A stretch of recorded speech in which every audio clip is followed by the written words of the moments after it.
आज मैं आपसे बोलूं कि आपका फ्यूचर ऑलरेडी डिसाइडेड है और आपके दिमाग को आपके फ्यूचर के बारे में सब कुछ पता भी है। सुन के बहुत ज्यादा शॉक लग रहा है ना, लेकिन ऐसा ही कुछ हुआ था यूएस प्रेसिडेंट के साथ जिनका नाम था अब्राहम लिंकन। और एक रात को उनको एक बड़ा अजीब सा सपना आता है। उस सपने के अंदर वो नीचे चल के जाते हैं और वो देखते हैं कोई इंसान मर चुका है, उसकी डेड बॉडी रखी हुई है। वो लोगों से पूछते हैं कि आखिर ये डेड बॉडी किसकी है, तो हर कोई बोलता है ये डेड बॉडी है यूएस के प्रेसिडेंट की।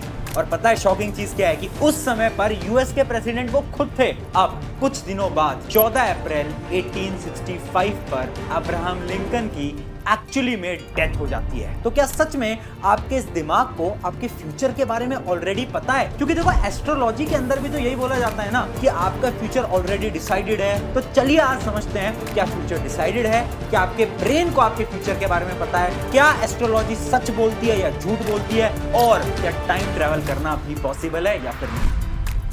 Is time travel possible? We can definitely travel into the future. Too many people think that you can see the future. कि आने वाली कुछ चीज़ों के बारे में मुझे आभास होता है। अब मैं आपको कुछ आने वाली चीज़ों के बारे में भी बताऊंगा और आप उनको लिख के रख लेना और वो होगा। तो हाय एवरीवन, मेरा नाम है प्रशांत। अच्छा अभी ना सबसे पहले तो आप मुझे कमेंट में बताना, क्या कभी ना कभी आपसे किसी ने ये बात बोली है क्या कि अगर आपको सुबह का सपना आ रहा है ना, तो जो आपका सपना है ना वो फ्यूचर में जाकर सच में बदलने वाला है। क्या कभी आपने इस स्टेटमेंट को सुना है? अगर सुना है ना तो कमेंट में यस लिखना, अगर आज तक नहीं सुना तो कमेंट में नो भी जरूर लिखना। बट 90% आप में से हर एक इंसान ने ये चीज जरूर सुनी है, अपने पेरेंट्स से, अपने रिलेटिव से या फिर अपने दोस्तों से। अब इस स्टेटमेंट के हिसाब से तो जो सपना आ रहा है वो कौन दिखाता है? आपका ब्रेन दिखाता है। और अगर सपना आपका ब्रेन दिखा रहा है जो कि फ्यूचर में जाके ट्रू होने वाला है, इसका साफ मतलब है कि आपके ब्रेन को ऑलरेडी फ्यूचर के बारे में पता है ना। पर क्या ये बात सच है? थोड़ा सा इसको साइंस के हिसाब से समझते हैं कि आखिर जब हम सपने देखते हैं तो उस समय पर होता क्या है। तो देखो हमारे ना दो टाइप के ब्रेन होते हैं, एक होता है कॉन्शियस ब्रेन, एक होता है सबकॉन्शियस ब्रेन। जब हम डीप स्लीप के अंदर जाने लगते हैं ना तो जो कॉन्शियस ब्रेन है वो एकदम डाउन पड़ जाता है और जो सबकॉन्शियस ब्रेन है ना वो एकदम एक्टिव हो जाता है। अब ये जो सबकॉन्शियस ब्रेन है ना ये बड़ा इंटरेस्टिंग है। पता है क्यों? क्योंकि इस ब्रेन के लिए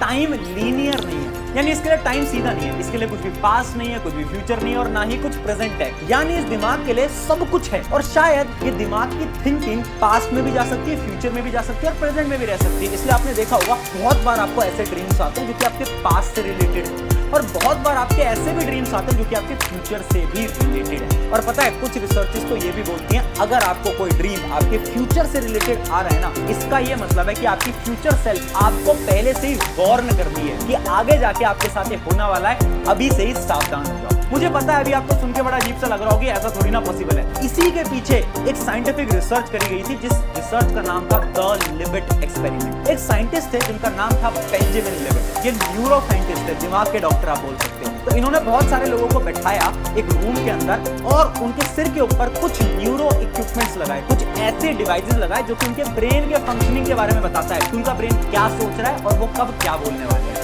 अब उन सभी लोगों से बोला जाता है कि आपके सामने एक बटन खड़ा है, उस बटन को प्रेस करना है आप सभी को। और जब पूरी रिपोर्ट आई ना उनकी उस न्यूरो डिवाइसेस से तो हर कोई शॉक हो गया था। पता है क्यों? क्योंकि उस रिपोर्ट से उन्हें यह पता चला कि उनका दिमाग ऑलरेडी सिग्नल्स को प्रोसेस कर चुका था उस साइंटिस्ट के बोलने से पहले। यानी उनके दिमाग में कुछ सेकंड पहले ही सिग्नल आ गए थे कि उनको बटन को दबाना है और जब तक तो साइंटिस्ट ने बोला भी नहीं था कि उन सबको बटन दबाना है। यानी उन सब लोगों के दिमाग को ऑलरेडी पता था कि आखिर फ्यूचर में होने क्या वाला है। ना बहुत ज्यादा इंटरेस्टिंग है। यानी शायद हमारे दिमाग को पहले से पता होता है ना कि फ्यूचर में क्या होने वाला है। अब यहाँ पर सवाल आता है कि फ्यूचर सच में डिसाइडेड है? अगर आपको एस्ट्रोलॉजी के बारे में पता होगा तो उसमें भी यही बोलते हैं कि आपके जन्म से यानी आपके बर्थ से ये प्रेडिक्ट किया जा सकता है कि आगे होने क्या वाला है। और बहुत बड़े बड़े एस्ट्रोलॉजर्स भी रहे हैं आजकल तो, जिन एस्ट्रोलॉजर्स ने बहुत बड़ी बड़ी प्रेडिक्शंस करी थी और वो आज के समय पर ट्रू भी हुई है। एक ग्रहों का एक समीकरण है 30 मई के, ये जो 6 ग्रह आपस में पोजीशन बना रहे हैं, ये वो पोजीशन बना रहे हैं जो पूर्व में महाभारत के समय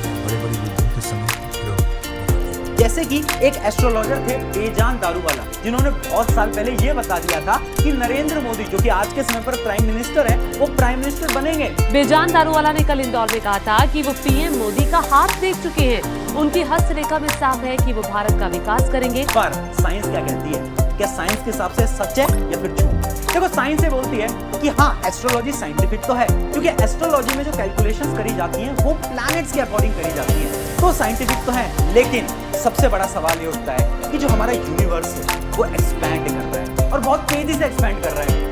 और ये जो कैलकुलेशन यूज करी जाती है ना एस्ट्रोलॉजी में, वो 2000 साल पुरानी कैलकुलेशंस है जो कि पुराने जमाने में बनाई गई थी। अब क्या वो कैलकुलेशंस एप्लीकेबल हैं? क्या उन्हें हम अप्लाई कर सकते हैं? तो साइंस बोलती है उसका आंसर है नो। आज के समय पर अगर आप उन कैलकुलेशंस को लगाओगे ना तो कैलकुलेशन एक्यूरेट आ ही नहीं सकती, क्योंकि यूनिवर्स बहुत एक्सपैंड हो गया है। सारे प्लैनेट्स की लोकेशन कॉन्टिन्यूअसली हर समय पर बदलती रहती है। पर साइंस ये भी बोलता है कि फ्यूचर प्रिडिक्ट किया जा सकता है, और साइंस ये भी बोलता है कि एक जगह से दूसरे टाइम में, यानी पास्ट से फ्यूचर, प्रेजेंट से फ्यूचर भी शायद ट्रेवल किया जा सकता है। समझाता हूं एक सिंपल सी थ्योरी के साथ, और ये थ्योरी है महान साइंटिस्ट एल्बर्ट आइंस्टाइन। उस थ्योरी का नाम है द थ्योरी ऑफ रिलेटिविटी। आप सबने कभी ना कभी तो सुनी होगी। अब इसमें आइंस्टाइन क्या बताते हैं कि जो टाइम है ना वो एक ट्रेन की तरह है। जैसे मान लो आज आप एक ट्रेन के डब्बे में ट्रेवल कर रहे हो। अब इसका ये तो मतलब नहीं है कि उस ट्रेन में एक ही डब्बा है, एक पीछे डब्बा भी होगा, एक आगे डब्बा भी होगा। सिमिलरली आज हम प्रेजेंट टाइम में, इसका ये मतलब है कि एक पास्ट टाइम भी होता है और एक फ्यूचर टाइम भी होता है। अगर आप एक डब्बे से आगे बढ़ के दूसरे डब्बे में चले जाते हो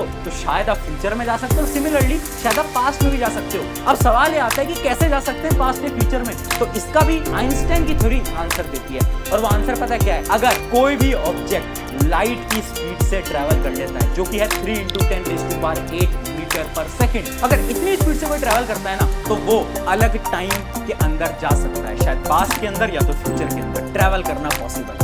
मुझे पता है ये भी बहुत ज्यादा आपको शॉकिंग लग रहा होगा, पर इसका एक बहुत बड़ा एग्जांपल भी है। एक बार एक रशियन एस्ट्रोनॉट जो कि सबसे लंबे समय तक स्पेस के अंदर रहे थे, 879 डेज तक, और उनके हाथ में ना एक एटॉमिक वॉच पहनाई गई। वो एटॉमिक वॉच क्या होती है? एक ऐसी वॉच जो कि ग्रेविटी से अपने टाइम को चेंज नहीं करती, एक ऐसी वॉच जिसका टाइम अर्थ के हिसाब से एकदम एक्यूरेट है, वो बदलेगा नहीं। और पता है जब वो इतने दिनों बाद अर्थ पे आए और उनकी वॉच का टाइम देखा गया तो हर कोई शॉक हो गया, क्योंकि उनकी घड़ी 0.02 सेकंड्स पीछे चली गई थी, यानी वो अपने फ्यूचर के अंदर एंटर कर चुके थे। फ्यूचर के अंदर एंट्री कैसे ली? तो इसका आंसर है उनकी स्पीड, क्योंकि वो स्पेस के अंदर बहुत हाई स्पीड से ट्रैवल कर रहे थे, जिस वजह से होता क्या है कि जो टाइम है वो स्लो डाउन हो जाता है। तो सवाल ये उठता है जो टाइम ट्रेवल है ये कैसे किया जा सकता है, कितनी पॉसिबिलिटीज? तो देखो बेसिकली दो ही थ्योरी है टाइम ट्रेवल करने की। अगर आपको फ्यूचर है पास्ट में जाना है, दो सिंपल थ्योरी है। पहले हम बात करते हैं theory number 1, worm hole theory, और सबसे इंटरेस्टिंग थ्योरी है। साइंटिस्ट ये बोलते हैं कि हमारी स्पेस में ना एक ऐसा छेद है जिसमें अगर हम चले गए तो या तो हम फ्यूचर में जाएंगे या तो हम पास्ट में जाएंगे। फॉर एग्जाम्पल मान लो तुम अपने स्कूल से घर जा रहे हो, वो 10 किलोमीटर का रास्ता है। अब अचानक से एक दिन एक ब्रिज बन जाता है, उस ब्रिज से आपको सिर्फ 10 मिनट लगते हैं अपने स्कूल से घर जाने में, तो आप कौन सा रास्ता चूज करोगे? ऑब्वियस सी बात है, छोटा वाला। सिमिलरली हमारे स्पेस के अंदर भी बहुत सारे ऐसे शॉर्टकट्स हैं जिससे कि हम टाइम ट्रेवल कर सकते हैं। सुन के तो थ्योरी लग रहा है ना, लेकिन इसका भी एक प्रूफ है। ऐसा ही कुछ हुआ था फ्लाइट 914 के साथ 1955 के अंदर। ये जो फ्लाइट थी ना, ये न्यूयॉर्क से फ्लोरिडा के लिए निकली थी, यानी न्यूयॉर्क से इसने टेक ऑफ तो करा था। ये अच्छी तरीके से उड़ रही थी, इसके अंदर बहुत सारे पैसेंजर थे, लेकिन अटलांटिक ओशन के ऊपर अचानक से ये फ्लाइट गायब हो जाती है। सबको लगता है कि शायद फ्लाइट क्रैश हो गई होगी। अब बहुत साल तक इसकी रिसर्च चलती है कि फ्लाइट के टुकड़े कहीं पर मिल जाएं। ओशन के अंदर तक रिसर्च करी जाती है कि कोई टुकड़े तो नहीं मिल रहे फ्लाइट के या फिर डेड बॉडीज के, लेकिन किसी को कुछ नहीं मिलता। और 37 ईयर्स के बाद अचानक से वही फ्लाइट नंबर फ्लोरिडा की परमिशन लेता है एंट्री करने के लिए, यानी वही फ्लाइट आती है और वो भी 37 ईयर्स के बाद। अब वहां पर जो एयर ट्रैफिक कंट्रोलर थे ना, वो शॉक हो जाते हैं, क्योंकि उन्हें लगता है कि अरे फ्लाइट तो बहुत साल पुरानी है ना, और वो उसके पायलट से बोलते हैं कि आप तो बहुत साल पहले उड़े थे, अब आप यहाँ पर कैसे पहुंच गए अचानक से? और वो फिर पायलट्स पूछते हैं ये कौन सा ईयर चल रहा है, और जब वो उसको ईयर बताते हैं ना, तो वो पायलट बहुत ज्यादा पैनिक करने लगते हैं और वो अचानक से वापस से टेक ऑफ कर लेते हैं, और उसके बाद वो फ्लाइट कभी भी किसी को दिखाई नहीं देती। और साइंटिस्ट बोलते हैं शायद उस फ्लाइट को एक वर्म होल मिल गया था, जिससे वजह से उन्होंने 37 ईयर्स का टाइम ट्रेवल कर लिया। है ना, बहुत इंटरेस्टिंग। तो ये तो पहली थ्योरी थी। अब एक और थ्योरी आती है जिसका नाम है द कॉस्मिक स्ट्रिंग थ्योरी। अब ये थ्योरी क्या बोलती है? देखो इमेजिन करो आपके पास एक तार है, एक रबड़ बैंड आप मान लो, बहुत लंबा रबड़ बैंड। अब मानो वो बहुत ज्यादा हैवी है, तो क्या होगा? वो नीचे से थोड़ा सा कर्व हो जाएगा। अब वो जो रबड़ बैंड है ना, अगर वो बहुत तेज स्पीड से चलेगा तो पता क्या होगा, एक समय पर वो एक लूप बनाने लगेगा, यानी वो राउंड पाथ के अंदर घूमने लगेगा, है ना। और साइंटिस्ट ये बोलते हैं अगर एक हैवी और लंबी चीज स्पेस के अंदर बहुत तेज स्पीड से ट्रेवल करेगी तो वो भी एक टाइम लूप के अंदर आ सकता है, जिसकी मदद से वो फ्यूचर, पास्ट, प्रेजेंट तीनों के अंदर बहुत इजीली ट्रेवल कर सकती है। तो ये जो दो थ्योरीज हैं ये बताती हैं कि आप फ्यूचर या पास्ट के अंदर शायद सच में ट्रेवल कर सकते हो, बट आज के समय पर उतनी टेक्नोलॉजी हमारे पास है नहीं। पर यहाँ पर बहुत सारी अननोन थ्योरीज भी हैं, क्योंकि इमेजिन करो अगर हम हमारे पास्ट में चले जाते हैं और खुद को ही मार देते हैं तो क्या प्रेजेंट में हम जिंदा रहेंगे? तो ऐसी बहुत सारी थ्योरीज हैं जो कि इनको कॉन्ट्रडिक्ट भी करती हैं, लेकिन सच क्या है वो तो अभी तक नहीं पता। बट मेजरली साइंटिस्ट का ऐसा मानना है कि यस, टाइम ट्रेवल करना भी पॉसिबल है और शायद आपका फ्यूचर भी डिसाइडेड है। लेकिन एक थ्योरी हमने मिस कर दी, द फाइनल थ्योरी, जो कि एलॉन मस्क बिलीव करते हैं। ये थ्योरी मैंने आपको एलियन वाली वीडियो के अंदर भी बताया था। I think here's, in my like the strongest argument for us being in a simulation, probably being in a simulation, I think is the following. Elon Musk ये मानते हैं कि 99% चांस है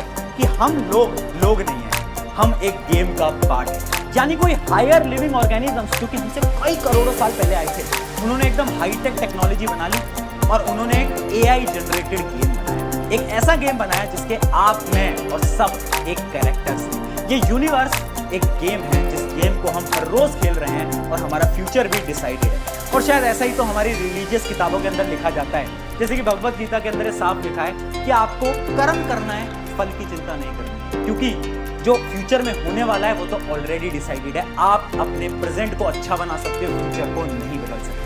अगर आपको वीडियो इंटरेस्टिंग लगी है तो आप मुझे कमेंट्स में जरूर बताना और अपने दोस्तों के साथ भी इस वीडियो को जरूर शेयर करना और मुझे बताना आपको क्या लगता है, क्या फ्यूचर सच में डिसाइडेड है या फिर नहीं। ऑन दिस नोट, शुक्रिया एवरीवन, मेरा नाम है प्रशांत, मिलते हैं किसी नेक्स्ट वीडियो के अंदर।